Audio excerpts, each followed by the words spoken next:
The whole question of ball tampering is back in the news again, with the admission by the former Pakistan captain Imran Khan in a book just out that he actually tampered with a ball in a county game in 1981.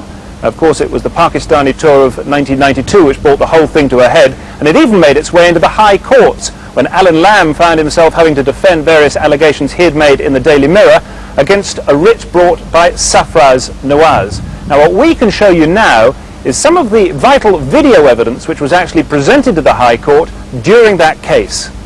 Question is, though, how big an issue is ball tampering? Is it something that the media have just blown up? Well, I first became involved, and that meant the Daily Mirror became involved, in August 1992.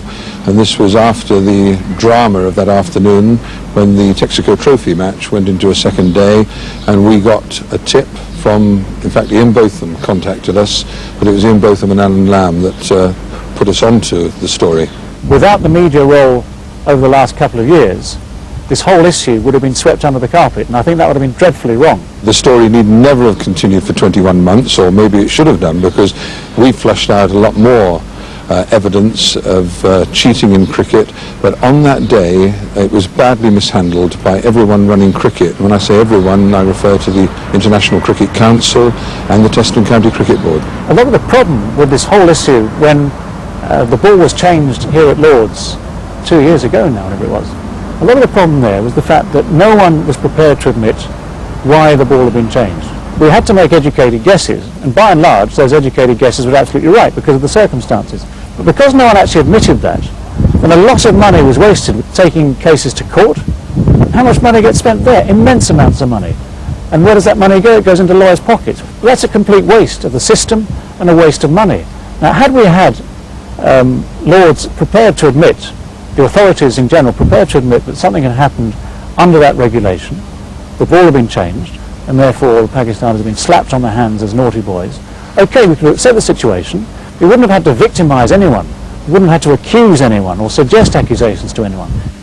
It's extraordinary to me that they haven't taken advantage of looking at the tapes, the footage put together by Chris Cowdery, the huge amount of evidence that came out in that court case, the most dramatic of which was surely Don Oslier standing in the witness box and saying the ball was changed under law 42.5. Everyone in the world knows that covers changing the condition of the ball, and that means somebody damaged it, maybe one player, maybe more than one player. I don't know why they don't take advantage of looking at that film footage and clear up this whole issue. Oh, steady on. The evidence that was given in court under oath strongly points to everything that's been suggested being pretty true. I don't know if I can say that legally, but I have done now. And so you get on and you solve the problem. You don't sweep it under the carpet, you solve it. It would be good for everybody if it was just sorted out, and that would be to get Derek Murray's report and say, now we'll tell you, that afternoon the ball was changed because somebody cheated. Don't just continue covering it up. It's got more prevalent over the last few years. I think it's got far more sophisticated over the last few years. We've seen things in papers like bottle tops and things like that. Well, that long ago was outdated. There are far more sophisticated ways to interfere with the ball than the use of a bottle top. Really hard, sharp nails. You don't have to carry a bottle top then. Hard, sharp nails, opening up the quarter seam with the thumbnail and various things like that. As soon as one way has been spotted, then obviously other ways are sought after to interfere with the ball. I think picking the seam, we shouldn't condone that either. That's taking unfair advantage over the batsman at the other end. But gouging the ball is something totally different. I mean, they're totally defacing the ball. That's what we're talking about, taking chunks of leather, making holes in the ball, and it's now admitted by a number of people, including their most celebrated cricketer Imran Khan, one of their greatest cricketers too, Waqar Younis, that this has gone on. And there is a vast amount of difference in defacing the ball and then deliberately hiding the evidence from the umpire. Isn't it absolutely disgraceful that they've had to resort to this? They can actually get people out without cheating, so why cheat? All we want is the offenders, the culprits in this issue, to be dealt with. It's simply that we have seen some fast bowlers in the world recently who have perfected the technique of reverse swing and who bowl absolutely magnificently under the conditions in which it works best. And so I think that's why this particular aspect of reverse swing has grabbed the headlines. It's new.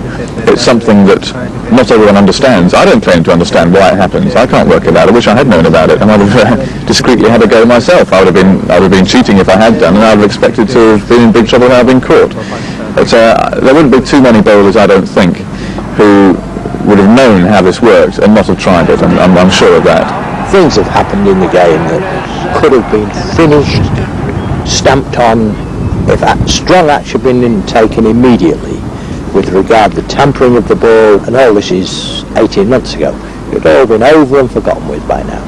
But until the authorities come out with the exact truth, and therefore people know what's happening, what's happened and what's gone on, until they do that, then I'm afraid it will just return to home.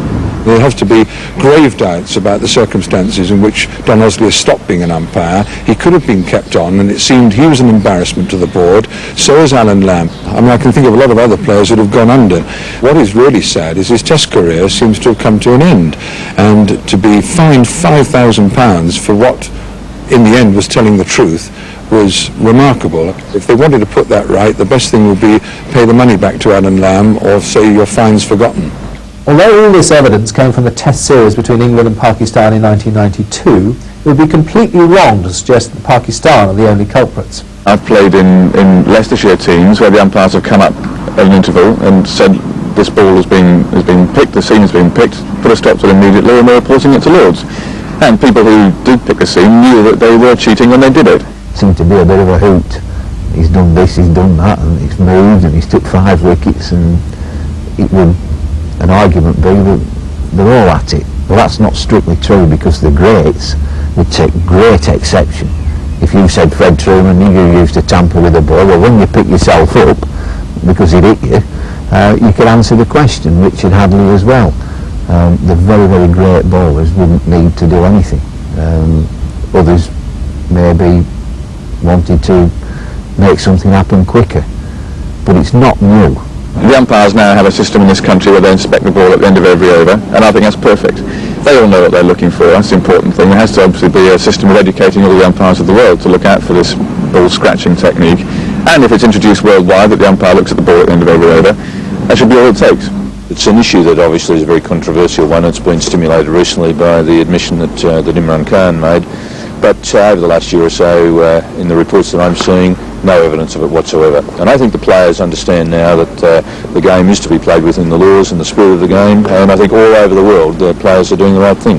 Well, it can't be a dead issue when we've now revealed that it was going on again last year, and only recently Waqar Younis has admitted that he said he has tampered with the ball.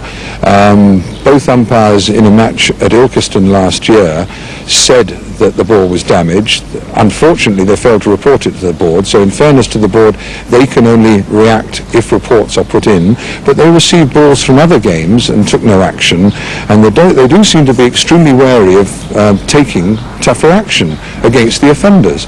But it always seems to come back to the same offenders. Oh, steady on.